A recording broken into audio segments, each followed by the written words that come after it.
You stand at the edge of a river plain, and though thousands of years separate you from it, the air feels thick with the anticipation of beginnings.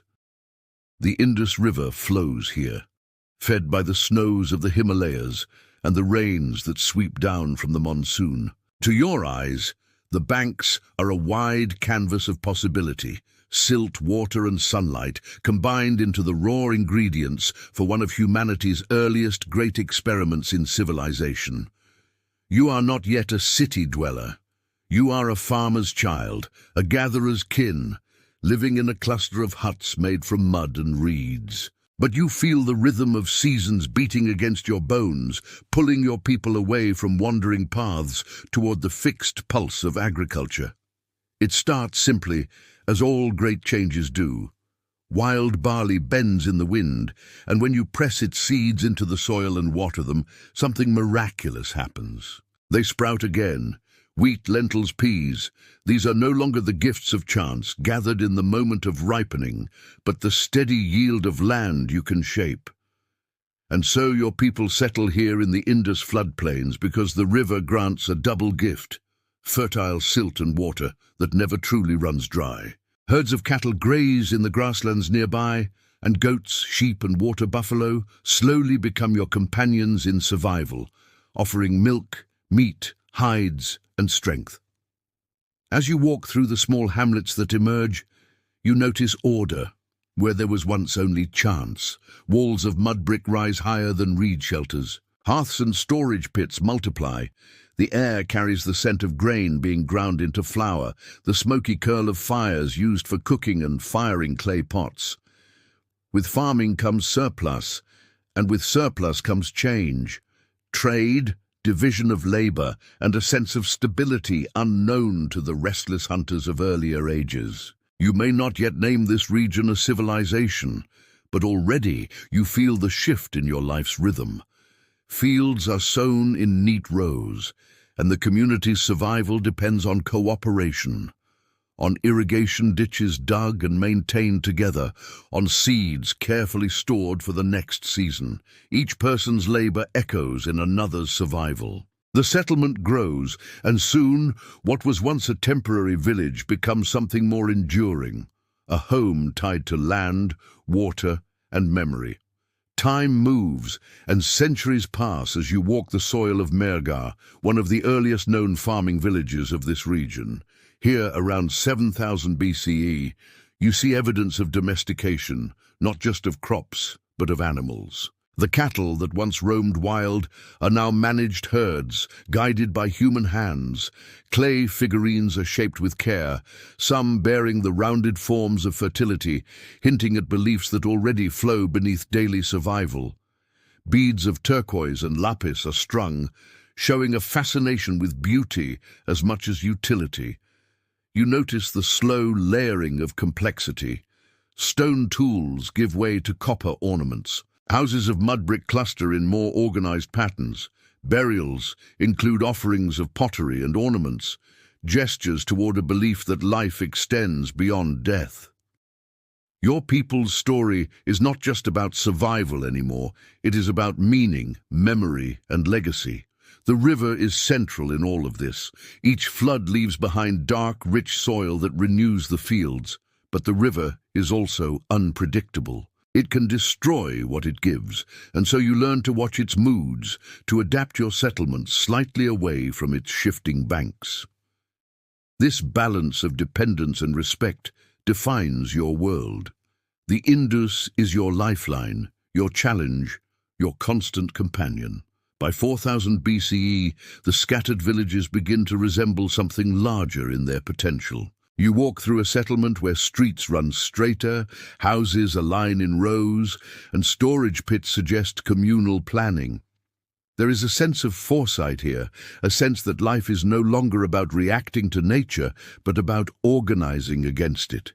You are becoming an architect of your environment, bending water and earth toward the needs of your people. Your eyes trace the horizon, and you realize you are not alone in this transformation. To the west, Mesopotamia's rivers host similar changes. To the northeast, the Yellow River nurtures villages of its own. Humanity is experimenting simultaneously in different landscapes, but here, in the basin of the Indus, something uniquely resilient is forming. You notice the seeds of what will become the civilization's hallmark: uniformity. Pottery styles spread widely across different settlements, suggesting not just isolated communities, but a shared culture. Symbols begin to appear, marks on pottery, perhaps the first steps toward a script. Beads of carnelian and lapis travel hundreds of kilometers, proof of long-distance exchange. The villages are no longer inward-facing. They reach outward, connecting through rivers, trade routes, and shared practices. Walking through the homes, you see the intimacy of daily life. Clay ovens bake flatbreads. Grains are stored in large jars sealed with clay stoppers. Looms weave cotton, one of the earliest fabrics cultivated by humans. Children play with toy carts and animal figurines carved from clay, small echoes of the larger world they will inherit.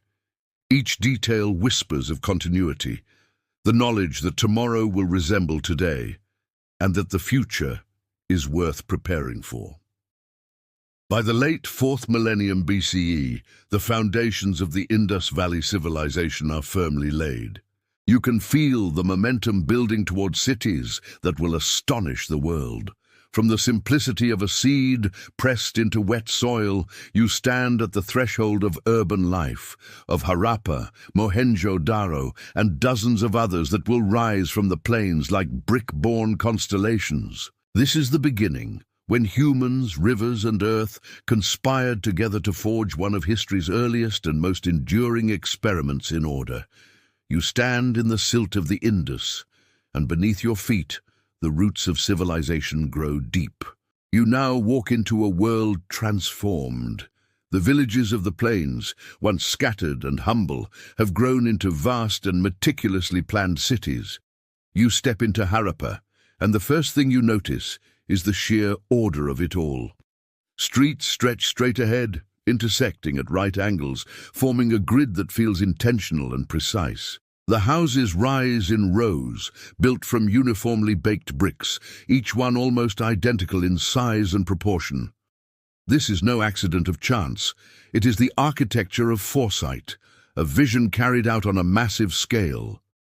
You sense discipline in every brick, as if the entire city was designed with a single mind. Your feet crunch along wide main avenues, but soon you slip into narrow lanes that weave between two-story homes.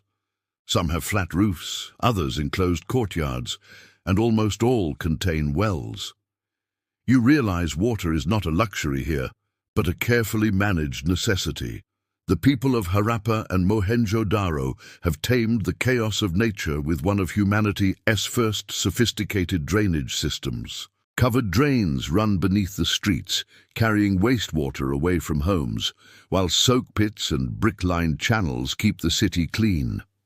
You marvel that in these ancient streets, thousands of years before modern sanitation, people already lived with a level of hygiene that rivals many later societies. Step further into Mohenjo-Daro, and you come upon the Great Bath. Its sunken brick pool gleams with water, lined with steps descending into its depths. Around it, small rooms and galleries suggest ritual importance. You imagine the cool water on your skin, cleansing not just your body, but perhaps your spirit. Was this place of bathing a civic center, a religious site, or both? The silence of history does not answer, but you feel its gravity.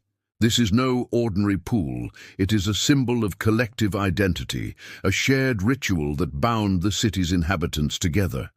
The granaries stand tall and massive, with raised platforms and air ducts beneath them. Here you sense the pulse of storage, of planning for lean years, of managing the bounty of harvests that arrived from surrounding villages. Grain poured into these storehouses not just as food, but as a form of wealth, an anchor of stability. Whoever organized this did not think only of today, but of tomorrow and the seasons beyond. You walk past workshops buzzing with activity. Artisans shape beads of carnelian and steatite with delicate precision, drilling tiny holes through them to be strung into necklaces that glitter in the sun. Potters mold clay into vessels, spinning their wheels with steady rhythm, while copper workers hammer and cast tools that gleam with fresh edges. Everywhere you turn, skill and craft hum like a heartbeat, supporting not only survival, but beauty, artistry, and trade. Step into a home and you see a world of domestic order. Rooms arranged around a central courtyard, staircases leading upward, bathing areas with drains that connect to the great system outside. Children chase each other through doorways, their laughter echoing. Clay toys scatter across the floor, tiny animals on wheels, rattles, miniature carts. The hum of life here feels astonishingly modern, yet it belongs to a world 4,000 years in the past. As you walk through these cities, a question lingers. Who built them? Who decided on the grids, the wells, the drains? Unlike Mesopotamia or Egypt, you find no towering palaces, no grand temples dominating the skyline, no evidence of kings carved in stone. Power here is subtle, collective, perhaps even diffused. The city itself seems to be the monument, its order a testament to a shared vision rather than a single ruler's glory. Still, you sense layers of society beneath the uniform bricks. Some houses are larger, with more rooms, more wells, more signs of wealth. Others are smaller, tucked along narrow alleys. There are signs of organization and hierarchy, but not of tyranny. It feels as though the balance of order came from cooperation rather than domination, from a system where civic life was the highest expression of power. The uniformity of the bricks draws your attention again. Across hundreds of kilometers, from Harappa in the north to Mohenjo-Daro in the south, the bricks share the same proportions, length to width to thickness, standardized as if dictated by a common principle. This is more than convenience, it is unity. The civilization speaks through these proportions, as if to say, we are one, despite our distance. The river flows through all of this, carrying both life and the risk of destruction. Floods come and go, and each time the people rebuild, adapt, raise their platforms higher, strengthen their walls. The Indus is a fickle partner, yet one embraced with resilience. You see canals, reservoirs, and evidence of irrigation that hint at mastery over water. To live here is to live in rhythm with the river's moods. Walk to the edges of the city, and you notice the citadel mound rising high, perhaps as a defense against floods, perhaps as a place of authority. On its broad platforms, public structures stand, granaries, baths, halls, while the lower city stretches in neat grids below. This duality of high and low, citadel and town, suggests an organized society where civic life was structured, layered, and deliberate. Night falls, and the city glows with the hum of firelight. Families gather around hearths, sharing bread, lentil stews, milk from cattle, and the sweetness of dates. The smell of roasting grain mixes with the scent of burning dung fuel. Somewhere a beadmaker's lamp flickers as hands continue delicate work late into the evening. The street's quiet, but beneath the stillness lies the murmur of order. The drains still carry water away, the granaries still guard their bounty, the grid still shapes the city's bones. Here, in Harappa and Mohenjo-Daro, you stand inside a marvel of human ingenuity. These cities are not the chaotic sprawl of accident, but the deliberate design of a people who imagined life lived collectively, cleanly, and with foresight. This is urbanism at its dawn. Cities of brick and order, where thousands of lives beat together in the rhythm of planned streets, flowing water, and the silent promise of tomorrow.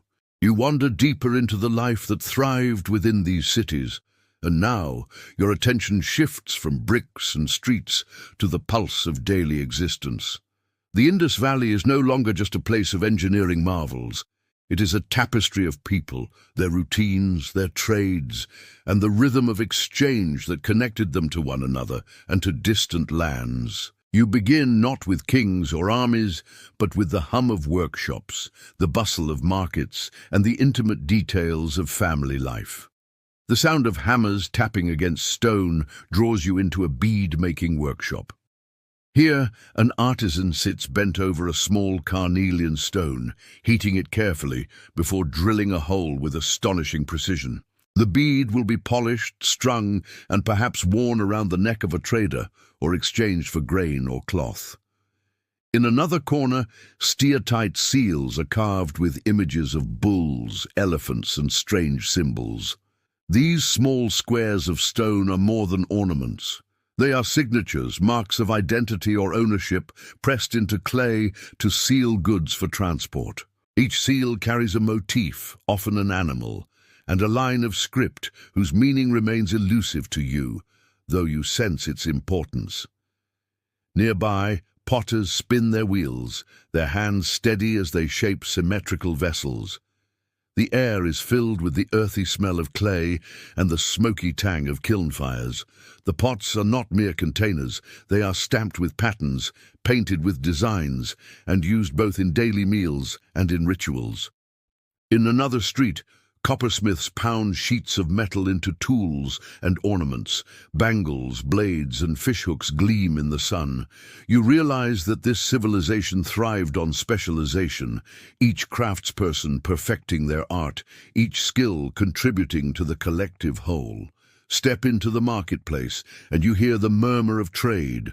Grains are exchanged for beads, cotton cloth for fish, milk for spices, small weights and measures, tiny cubes of stone, carved with geometric precision, ensure fairness.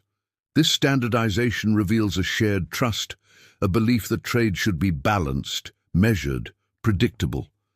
The system itself becomes a kind of invisible glue, binding people together not through force but through shared rules of exchange. Trade stretches beyond the city's walls. You follow the river and see boats loaded with goods, cotton textiles, timber, beads, ivory, and grain. These boats drift downstream, linking villages and cities, carrying the Indus Valley's products to neighbors near and far. Overland caravans trek westward, their carts creaking with loads of carnelian and lapis lazuli.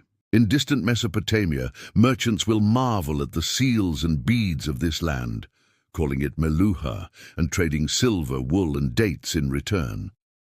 The Indus people may not carve epic tales of conquest into stone, but through trade they inscribe themselves into the shared history of the ancient world. Life in the home is quieter, but equally revealing. You enter a modest house built around a small courtyard. A mother grinds grain on a stone quern, her rhythmic motion producing flour for flatbreads. Nearby, a pot simmers with lentils, flavored with spices you can smell. Turmeric, ginger, perhaps mustard seeds. Children play in the courtyard, pushing toy carts carved from clay, their wheels turning as if to mirror the carts of traders outside. A father repairs a fishing net, preparing for tomorrow's work by the river. The simplicity of these moments weaves into the fabric of the civilization's endurance, survival, comfort, and continuity. Cotton clothing drapes the people you see, light and breathable in the heat. Men wear simple loincloths or robes, women long skirts or draped garments, sometimes adorned with jewelry of beads, shells, or copper. Hairstyles are neat, often with hair tied into buns, and ornaments, bangles, necklaces, earrings speak of both aesthetic pleasure and social identity. In the details of dress, you glimpse not just practicality, but pride. A shared sense of beauty that threads through generations. Food is abundant and varied. Wheat, barley, lentils, and peas form the base of meals, while rice appears in later stages of the civilization. Fruits like melons and dates add sweetness, and cattle, sheep, and goats provide milk, butter, and meat. Fish and river turtles are caught in the streams, and wild game still supplements the diet. Agriculture and domestication ensure stability, but the land's diversity ensures richness. Each meal is both sustenance and celebration. As you walk through the neighborhoods, you notice public wells where women draw water, chatting as they fill jars to carry home. The sound of laughter mixes with the splash of water and the creak of ropes. Wells are everywhere, private and communal, making life here remarkably resilient against drought.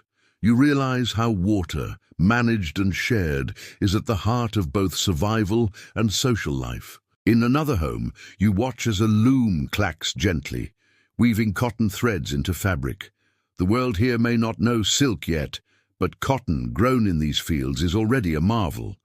The cloth produced will travel beyond the Indus, perhaps as far as Mesopotamia, carried by merchants who praise its softness. This is one of the earliest homes of cotton cultivation, a quiet revolution in human comfort and trade. Evenings fall softly. Families gather on rooftops where the cool breeze offers relief from the day's heat. Stories are told, songs are sung, and the stars wheel overhead. You sense a culture rich not only in survival, but in the intangible bonds of community. Children learn not through schools carved in stone, but through imitation, memory, and oral tradition. Their education is in the rhythm of fields, the flow of markets, the shaping of clay and metal. Daily life is not untouched by challenges. Floods can sweep away fields, droughts can strain supplies, diseases can spread. Yet what strikes you is resilience.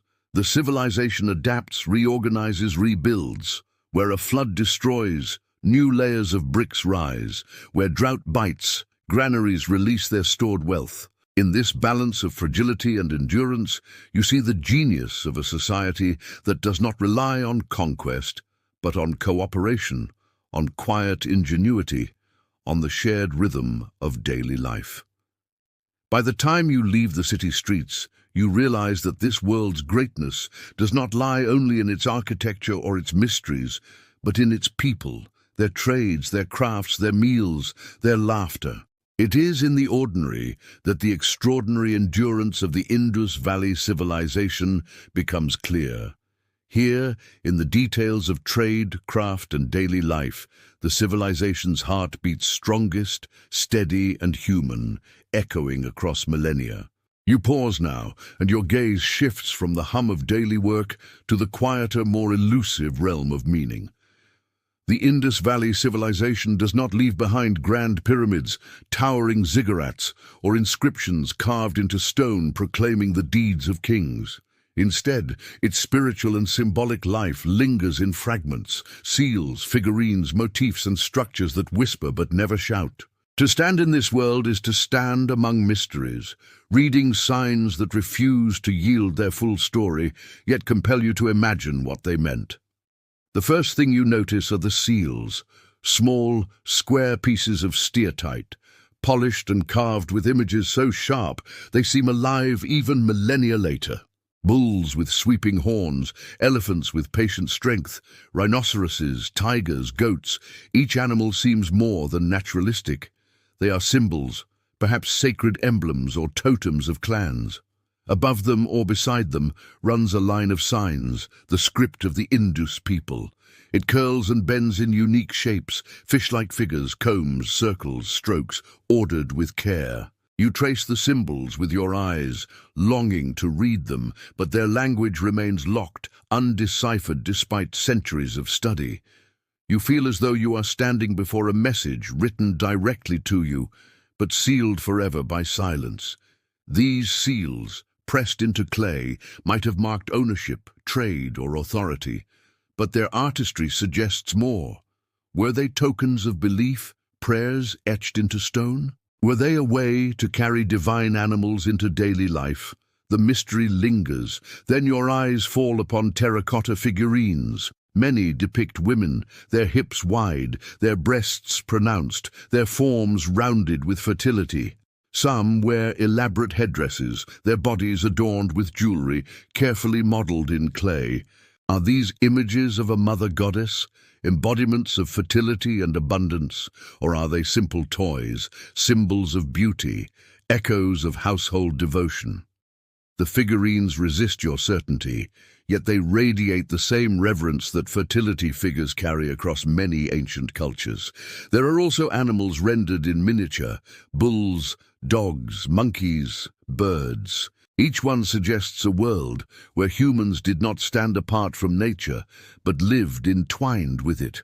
The reverence for animals in seals and figurines hints at beliefs where creatures were not merely resources, but sacred companions, carriers of symbolic power.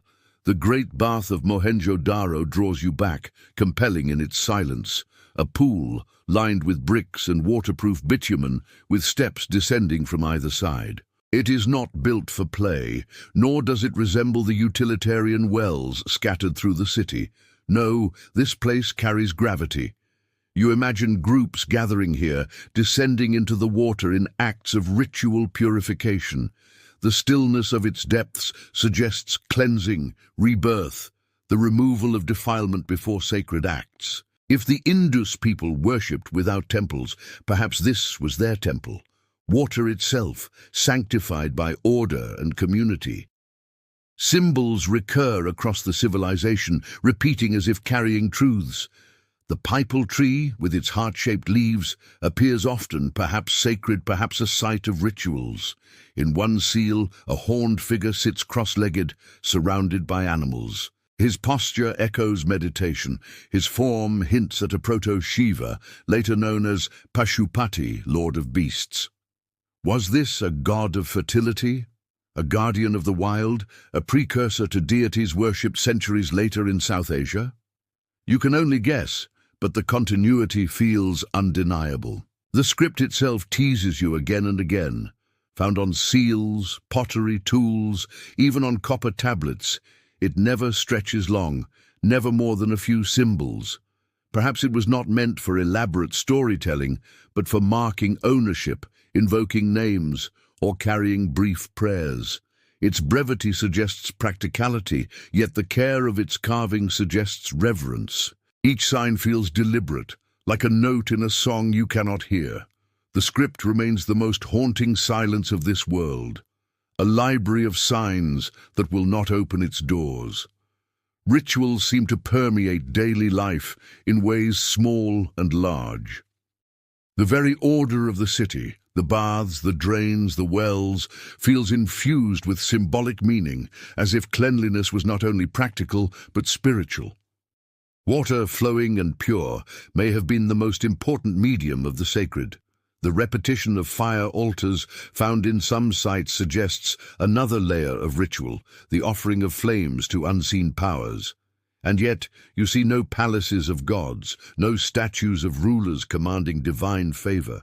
Instead, the sacred seems woven into the fabric of civic life, ordinary yet profound. Burial practices give you more glimpses. Some graves are simple, with bodies placed in extended positions, accompanied by pottery, beads, and small ornaments. The offerings suggest belief in an afterlife, or at least a concern for the dead's journey. Yet there are no grand tombs, no monumental burials. Death here seems democratic, understated, like life itself, collective, equal, marked by tokens of care rather than displays of power. You also notice patterns of duality. The civilization seems to honor balance, male and female, animal and human, water and fire, city and river. The seals and figurines, the baths and altars, the rituals hinted at in graves, all carry a sense of harmony, a worldview that saw life not as conquest over chaos, but as a relationship with it. The sacred here is quiet, but it is everywhere. In the bead strung with care, in the seal carved with a bull's power, in the woman figurine embodying fertility, in the bath filled with cleansing water. You realize that the Indus people did not need towering monuments to declare their devotion. Their faith lay in the details of daily life, in the integration of ritual with order, in the seamless weave of the spiritual with the practical. As night falls and lamps flicker across the city, you imagine prayers whispered, songs sung, offerings made in silence. You cannot hear their words, but you can feel their weight. Belief, Ritual and symbolism shaped this world as much as bricks and trade did. And though the script remains unread, its marks remind you. Faith does not need translation to endure. It lingers in symbols, in silence, in the mysteries that still glow faintly after 4,000 years. You step out of the city's ordered streets and look beyond its walls, beyond the sweep of its riverbanks, and your vision broadens. The Indus Valley is not an island. It is a node in a web, a civilization woven into the fabric of a wider ancient world. To understand its place fully, you must follow its beads, its seals, its cotton cloth, and its boats, tracing their paths across deserts, seas and mountain passes into lands where strangers marveled at what this valley produced. The first trail leads you westward into the deserts and plains that stretch toward Mesopotamia. In Sumerian texts, you find a land called Meluha, distant and mysterious, yet clearly tied to the Indus. Merchants in cities like Ur and Lagash speak of boats arriving laden with carnelian beads, ivory, timber, and cotton textiles, goods that bear the unmistakable signature of the Indus. They trade in return silver, tin, wool, and dates.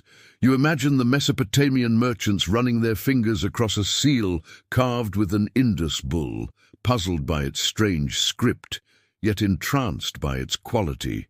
This trade is not an accident, but a deliberate exchange, carried by sea routes that link the Arabian coast with the mouths of the Indus. Step onto one of those boats in your mind. The hull creaks as it glides along coastal waters, hugging shorelines, pausing at small ports, navigating through storms. The journey is perilous, yet the promise of profit drives it. Lothal, a city of the Indus in present-day Gujarat, becomes a hub of this maritime network. Its dockyard, still visible in stone foundations, once held ships that carried Indus goods across the Arabian Sea. From here, traders moved goods inland and outward, making Lothal not just a city but a gateway.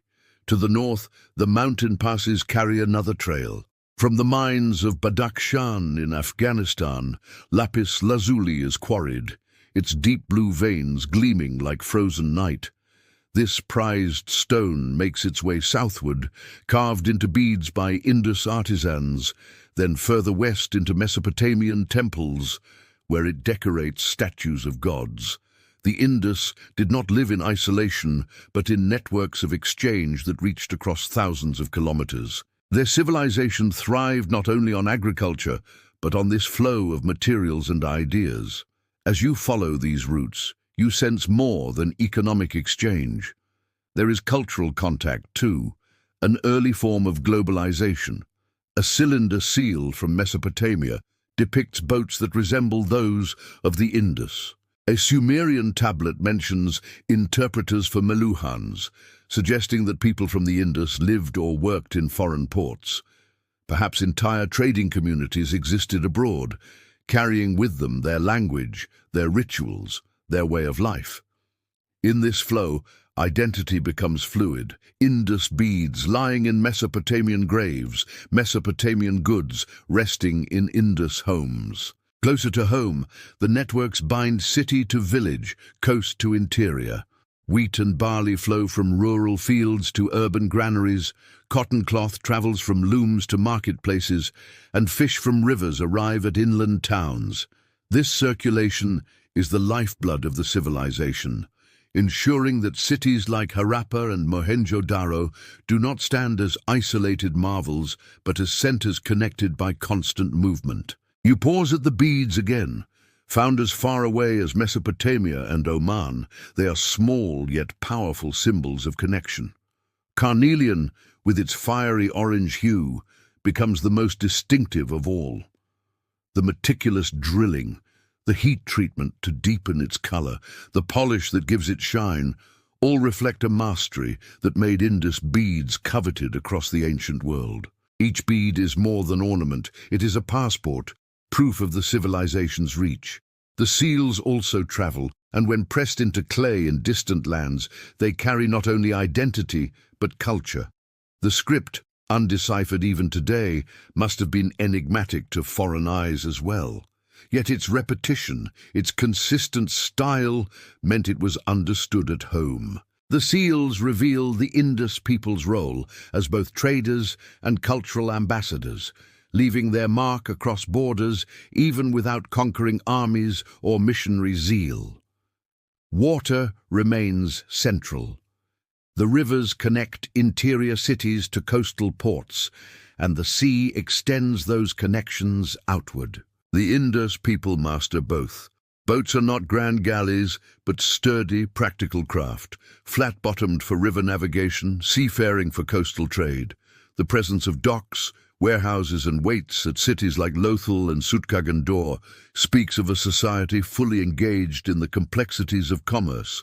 Trade brings wealth, but it also brings ideas. The use of standardized weights and measures, the spread of bead styles, even echoes in iconography, suggest a circulation of practices. Did Mesopotamians adopt aspects of Indus craft? Did Indus artisans borrow motifs from their Western counterparts?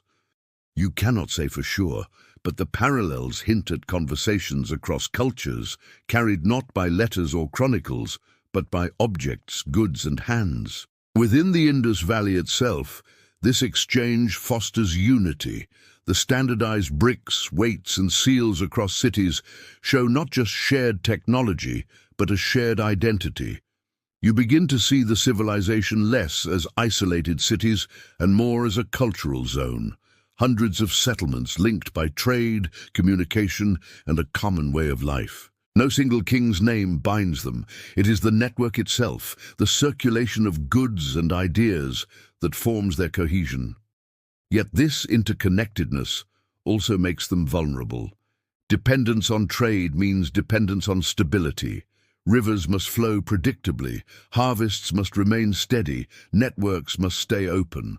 A disruption in one link could ripple outward, weakening the chain. For now, though, as you watch the bustle of boats, carts and marketplaces, the Indus world seems secure, confident in its role as a crossroads of early civilization. You leave the docks of Lothal at dusk. The air smells of salt and spice. The clatter of goods still rings in your ears, and you sense the excitement of a world that knows itself not as isolated, but as part of something larger. The Indus Valley's greatness lies not only in its cities and symbols, but in its openness, its ability to connect, to trade, to weave itself into the wider web of the ancient world. The story you follow now shifts from flourishing order to the slow unraveling of a grand fabric. For centuries, the Indus Valley Civilization pulsed with stability.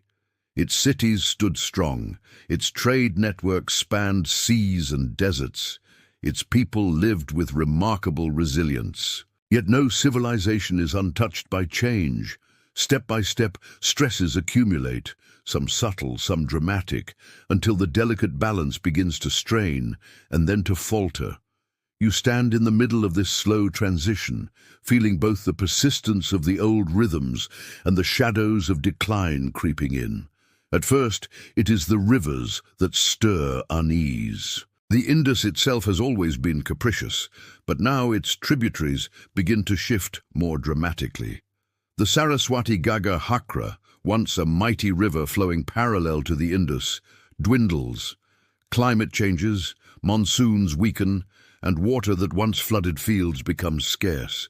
Settlements built along its banks wither, forcing people to move. The lifeblood that sustained farms and cities begins to dry, not in a single catastrophic moment, but slowly, like a thread being pulled from a fabric. Inside the cities you still see order, but cracks appear. Mohenjo-Daro, once a model of urban planning, shows evidence of flooding that forced rebuilding upon rebuilding. Layers of silt tell a story of rivers overflowing their bounds, drowning streets and leaving behind mud where brick had stood. You imagine the frustration of citizens repairing their homes again and again, weary of nature's relentlessness. In Harappa, too, the signs of wear are visible: drains clogged, wells abandoned, Houses subdivided into smaller rooms as populations adjust to new pressures. Trade falters. For generations, boats carried beads, cotton and timber across the Arabian Sea, but now Mesopotamian records grow silent. Mentions of Meluha fade from tablets, suggesting fewer ships arriving from the Indus. Perhaps the river's changes disrupted the routes. Perhaps Mesopotamia's own political shifts reduced demand. Whatever the cause, the flow of exchange diminishes. Without that outward lifeline, the Indus economy tightens inward, relying more heavily on local resources. Within the cities, you feel a thinning of the old unity. The standardized bricks that once spoke of cohesion begin to vary in proportion. The script, once etched with confident regularity, becomes rarer. Public works decline in scale and maintenance. Instead of rebuilding grand baths or monumental granaries, people focus on smaller, more immediate needs. It is as if the collective vision that once shaped entire cities is giving way to individual survival. You sense social change too. The egalitarian balance, never perfect but striking in its absence of kings and temples, begins to fragment. Larger houses subdivide, hinting at pressures on families and communities. Some neighborhoods shrink while others grow crowded. In the absence of long inscriptions or records, you cannot see the political story clearly, but the material traces whisper of fragmentation. Perhaps the rise of smaller authorities, perhaps the weakening of shared institutions. Still, decline does not mean collapse overnight. For centuries, people continue to live in these cities, adapt to new patterns, carry on their rituals. They shift to new settlements along more reliable rivers, building towns that are smaller but still functional. Life goes on, but its scale and ambition change. The great urban centers lose their centrality, and the energy of the civilization disperses into villages and smaller communities. The environment plays its role relentlessly. Archaeological studies suggest prolonged droughts in the late 3rd millennium BCE, driven by changes in monsoon patterns. For a society so dependent on rivers and rainfall, these shifts strike at the heart. Agriculture suffers, surpluses shrink. Without abundant grain, granaries empty, and the ability to support dense urban populations weakens. People migrate northward, eastward, toward the Ganges plain where rainfall is steadier. The landscape of settlement changes, reshaping the human map of the subcontinent. As you stand among the ruins, you also feel the silence of what is missing. The script, undeciphered, leaves you without voices to explain the transition. You cannot read their laments, their prayers, their strategies for survival. You can only infer from broken walls, abandoned streets, scattered figurines. The story of decline is a story written in absence, in what is no longer there. The mystery of why weighs heavily. Some imagine invasions, Aryan migrants sweeping in from the northwest, displacing the urban culture. Yet the evidence is sparse, and the signs of continuity suggest otherwise. Rather than sudden conquest, the decline seems gradual, environmental, structural. The river's shifts, the droughts, the loss of trade, the strain on urban systems, all converging like threads in a knot that slowly tightens until it strangles the life of the cities. You walk once more through Mohenjo-Daro, but the sounds are different now. The bustling workshops have quieted, streets are less maintained, drains clogged, wells silenced. Families still live here, still cook meals, still draw water, but the collective hum of thousands moving in harmony feels muted. It is not abandonment yet, but it is less alive, more strained. The great bath stands, but its water is murky, its purpose less clear. The granaries empty, echoing with dust. Eventually, even these cities empty out. By around 1500 BCE, the great urban centers are gone, their bricks weathering in the sun, their streets reclaimed by silence. Yet the people do not vanish. They scatter into new lands, carry their practices into smaller settlements, preserve elements of their culture in ways that endure. The civilization as a unified urban experiment fades, but its people and their legacy persist. As you leave the ruins behind, you realize that decline is not merely an end. It is a transformation, a reweaving of life in new patterns. The Indus Valley Civilization does not collapse like a tower falling in an instant. It dissolves like mist, dispersing into the air, unseen yet present, carried forward into the lives of those who come after. Its stresses, its shifts, its decline are not erasure but change. And in that change, the story continues. You stand now in the centuries after the great cities have quieted, their bricks scattered, their drains silenced. But even in decline, the Indus Valley does not vanish. It transforms, dispersing its essence into new landscapes and new cultures. What lingers are echoes, subtle, sometimes faint yet persistent, threading through later traditions of South Asia. As you listen closely, you begin to hear these echoes resound in practices, beliefs and ways of life that survive long after Harappa and Mohenjo-Daro cease to flourish. First, you notice continuity in settlement. As people migrate eastward, leaving behind the drying Saraswati and shifting Indus, they carry with them techniques of farming, pottery styles and tools. Villages sprout along the fertile Ganges plain, smaller than the cities they left, but shaped by the same rhythms of agriculture and craft. The knowledge of irrigation, of storing grain, of weaving cotton, these are not lost, but transplanted. The civilization dissolves, but its skills endure in new soils. Religious echoes whisper most powerfully. You recall the seals depicting the horned, cross-legged figure surrounded by animals, the so-called proto-Shiva.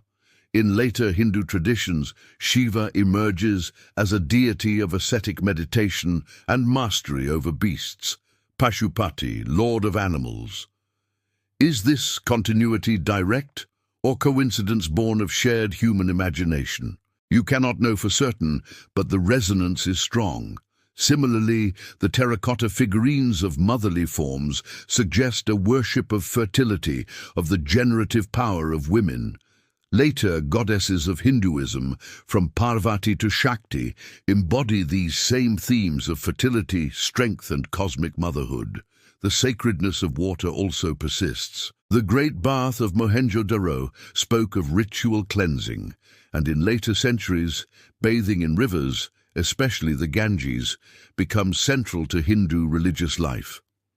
The act of purification through water, born in Indus pools and wells, carries forward into countless rituals of the subcontinent, shaping spiritual life for millennia. Fire altars, too, appear in some Indus sites, hinting at a continuity with Vedic rituals that centered around the sacred flame. Agricultural echoes endure as well. The crops domesticated and cultivated by Indus farmers, wheat, barley, lentils, peas, cotton, remain staples of South Asian diets. The cotton fields of Gujarat and Punjab continue the lineage of those first looms, while spices and sesame, once traded to distant lands, remain integral to kitchens today. The rhythms of sowing, harvesting, grinding and cooking that you witnessed in Indus homes never disappear. They become the heartbeat of later villages and towns. Even in symbols, continuity whispers. The pipal tree, revered in Indus iconography, later becomes sacred in Hindu and Buddhist traditions. The bull, prominent on Indus seals, echoes in Nandi, Shiva's mount, worshipped across India. These are not accidents. They are cultural threads that tie ancient roots to later blossoms. You also feel echoes in urban ideals. Though the great Indus grids vanish for centuries, the memory of civic order, of wells and drains, of standardized weights, leaves an imprint. Later cities in the Ganges plain rise differently, fortified, dominated by kings and palaces, but the ideal of a planned, organized settlement never entirely fades. The Indus experiment becomes part of the deep memory of the subcontinent's relationship with urban life. Language is harder to trace, yet speculation surrounds you. The Indus script remains unread, its tongue unknown. Did it echo into the Dravidian languages of the south, or did it vanish entirely? Some scholars suggest roots in Tamil, others argue for lost branches. You cannot know, but the possibility that today's words in southern India carry faint syllables from the Indus past is tantalizing. Daily life offers smaller, but no less striking continuities. Bangles still adorn wrists in South Asia, terracotta toys still echo the forms of carts and animals, and household shrines still cradle figurines of gods and goddesses. The aesthetics of jewelry, the centrality of family courtyards, the weaving of cotton garments, these are threads that never broke. To walk through a modern Indian or Pakistani village is in some ways to glimpse shadows of Harappa. The echoes even extend into philosophy. The balance between humans and animals, the reverence for fertility and water, the integration of the sacred into everyday life, all these themes recur in later South Asian thought. Unlike Mesopotamia or Egypt, where kings and gods stand above the people in monumental contrast, the Indus way seems to flow into traditions that emphasize cycles, harmony, and continuity. Yet you also feel the change. The arrival of Indo-Aryan speakers into the subcontinent introduces new rituals, new languages, new gods. The Vedic hymns sing of Indra, Agni, and Soma, deities and practices that seem foreign to the Indus world. But even here, the echoes mix with new notes. Fire altars, already present, blend into Vedic fire sacrifices. The reverence for rivers finds new expression in hymns to the Saraswati. Fertility figures give way to goddesses enshrined in complex mythologies. The Indus spirit does not vanish. It adapts, merges, evolves. As centuries unfold, the ruins of Harappa and Mohenjo-Daro lie buried, forgotten by memory, yet their spirit persists in unseen ways. The civilizations that follow, Vedic, Mauryan, Gupta and beyond, layer their own stories over the land, but beneath them, the Indus roots still nourish. Cultural memory is not linear, but layered, and the Indus Valley forms one of the deepest layers of South Asia's identity. You leave these echoes with a sense of continuity. Though the cities fell silent, though the script remains unread, though the granaries crumbled, the essence of the Indus Valley flows forward, through crops and jewelry, through water rituals and sacred trees, through symbols that live on in temples and villages alike. It is not a vanished world, but a world absorbed, transformed, remembered in fragments and practices that still breathe today. You arrive at the threshold of modern times, where the Indus Valley Civilization, once buried beneath layers of earth and silence, is rediscovered by curious eyes. For centuries its cities lay forgotten, their bricks scavenged for new buildings, their streets overgrown, their seals hidden in the soil. To medieval travelers and early colonial observers, the plains of Punjab and Sindh seemed merely dotted with mounds of earth. Few imagined that beneath those mounds slept the ruins of one of humanity's earliest and greatest urban civilizations. The story of rediscovery begins in the 19th century under British colonial rule in India. Engineers working for the railways stumbled upon large quantities of ancient bricks at Harappa, near modern-day Sahiwal in Pakistan. These bricks, uniform and well-baked, were carted away to serve as ballast for railway tracks. Unwittingly, the first modern witnesses of Harappa destroyed as much as they uncovered. Yet the mystery of those bricks, too regular, too ancient, lingered. In the early 20th century, systematic excavation began. Archaeologists like Dayaram Sani at Harappa and R.D. Banerjee at Mohenjo-Daro uncovered streets, walls, seals and figurines that stunned the world. Here was evidence of a civilization as old as Egypt and Mesopotamia, with cities just as advanced, yet previously unknown to history. In 1924, John Marshall, director of the Archaeological Survey of India, announced the discovery of a new, ancient civilization to the world. The Indus Valley, long silent, spoke again. The revelations shook the foundations of historical understanding. Until then, the narrative of human civilization focused on the Nile and the Tigris-Euphrates. Now, the Indus stood alongside them as a third cradle of urban life. The symmetry of its streets, the sophistication of its drains, the elegance of its seals, all demanded recognition. India and Pakistan, in their modern national imaginations, found in the Indus Valley a deep root, a heritage that preceded the Vedas, the Mauryas, the Mughals. Yet the rediscovery also brought puzzles that endure.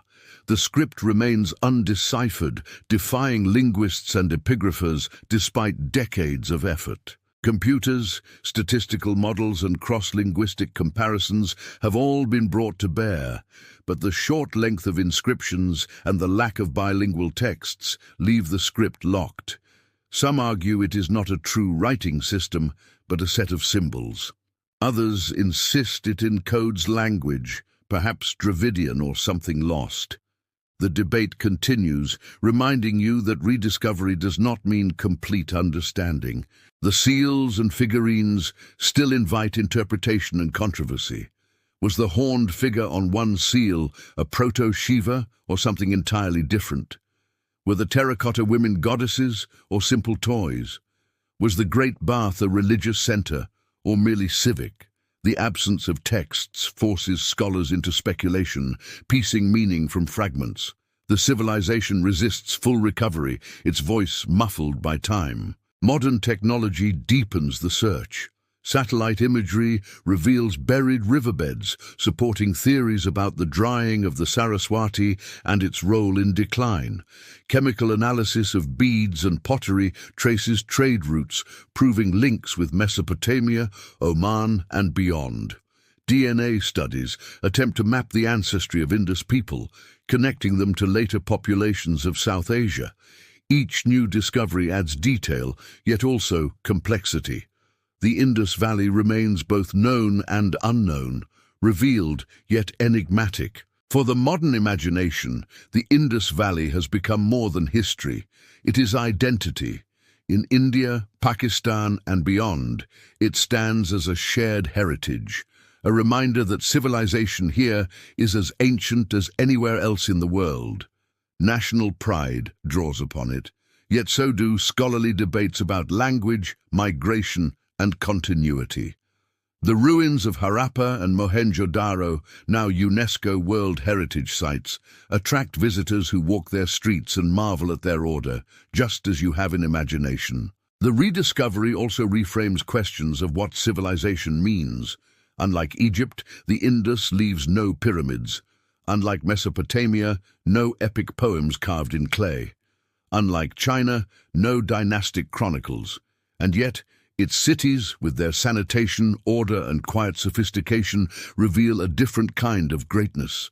It is a civilization not of kings and monuments, but of communities, planners, and artisans. Its strength lies not in conquest, but in cooperation, not in monuments to ego, but in systems that serve the collective.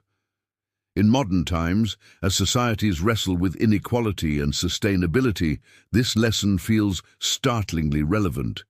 You imagine once more walking the streets of Mohenjo-Daro today, not in its prime, but as it stands. Crumbling walls exposed to the sun, bricks weathered, yet still aligned in straight rows. Tourists wander with cameras. Archaeologists brush dust from artifacts, and the hum of life feels distant, but not absent. Each artifact unearthed, seal, pot, bead, figurine, bridges a gap of 4,000 years, bringing you into the presence of people who lived, worked, and believed in ways both alien and familiar. The rediscovery does not end. it continues. Each excavation, each study, each new tool of science reopens the Indus Valley to us. And yet, perhaps part of its power lies in what we do not know. Its silence invites wonder, its enigmas force humility. To stand before the ruins is to confront not just the past, but the limits of our understanding, the vastness of human time, and the persistence of memory carried in soil and stone. The Indus Valley Civilization lives again, not as a thriving city, but as a story retold, reimagined, and revered. It is no longer buried, but embedded in global history, and equal to Egypt, Mesopotamia, and China. Its rediscovery reminds you that civilizations do not vanish. They sleep, awaiting the moment when human curiosity awakens them again. Now, as the journey ends, you step back and let the entire sweep of the Indus Valley Civilization pass before you like a river flowing in memory. From its humble beginnings in farming villages on fertile floodplains to the rise of planned cities with drains, wells, and granaries to the quiet rituals of water and fire. To the hum of trade reaching distant lands, to the strains of climate and decline. And finally, to echoes in later cultures and rediscovery. You have walked through one of humanity's great experiments. What strikes you most is not the monuments of power, but the monuments of order. This civilization is remembered not for pyramids or empires, but for cities built to serve their people, clean, efficient, resilient. Its greatness lies in balance, with the river, with nature, with one another. Even in decline, its people adapted, migrated, transformed, carrying forward knowledge and traditions that still whisper in South Asia today. The rediscovery of Harappa and Mohenjo-Daro in the 20th century reminds us that the past is never fully lost. Beneath the soil, beneath centuries of forgetting, history waits for us. And when it emerges, it challenges our assumptions. The Indus Valley forces us to rethink what civilization means. It shows us that progress is not only measured in kings and conquests, but also in drains, beads, looms, and wells, the quiet technologies of daily life that sustain communities across centuries. As you leave, the river still flows in your imagination. It carries silt, seeds, and memory. It carries the weight of a people who built without kings, worshipped without temples, and traded without swords. The Indus Valley Civilization remains not just history, but a reminder of humanity's enduring capacity for cooperation, resilience, and wonder.